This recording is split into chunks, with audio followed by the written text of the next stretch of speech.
নমস্কার বন্ধুরা, সোনিয়ার সোল ক্রিয়েশনে তোমাদের অনেক অনেক স্বাগত। আশা করি তোমরা সকলে খুব ভালো আছো। যদি আমার ভিডিওগুলো ভালো লাগে থাকে অবশ্যই করে লাইক করে দিও, কমেন্ট করে দিও এবং সাবস্ক্রাইব করে দিও। আর সকলের সঙ্গে শেয়ার করে দিও, কারণ তোমাদের একটা লাইক, একটা কমেন্ট, একটা সাবস্ক্রাইব আমাকে অনেক অনেক করে মোটিভেশন দেয় এবং পরবর্তী ভিডিওর জন্য উৎসাহ পাই। তো ভিডিওগুলো অবশ্যই পুরোটা দেখো, স্কিপ করে যেও না। তাহলে যদি তোমরা পুরোটা দেখো তাহলে আমার ভিউ টাইমটা একটু বাড়ে। তো আজকে আমি তোমাদের জন্য যে কবিতাটা নিয়ে এসেছি সেটা আমারই লেখা। তো এই কবিতাটার পেছনে অনেক গল্প রয়েছে, একটা ছোট গল্প রয়েছে। 2011 সালে এই কবিতাটা আমি লিখেছিলাম।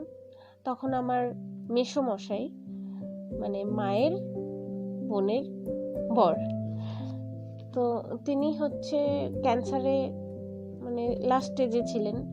তো খুবই অসুস্থ ছিলেন। তো সেই সময়ে আমার মনে যে অনুভূতিটা জেগেছিল সেটাই আমি এই কবিতাটায় লিখেছি। যদি ভালো লাগে অবশ্যই করে কমেন্ট করো।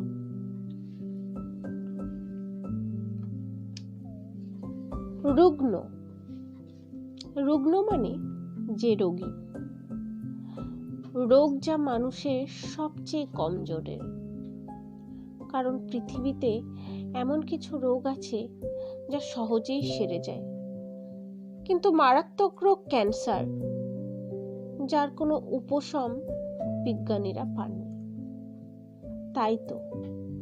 তাই তো রোগী আজ অশান্ত, দুঃখী, চিরজীবনের মতো সে চলে যেতে বসেছে।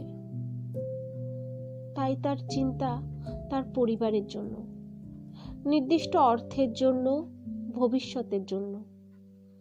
রুগ্ন হয়েও আজ সে নীরব, সমস্ত চিন্তায় চিন্তিত হলেও নির্বাক হয়ে মৃত্যুর পথেই সে এগোচ্ছে।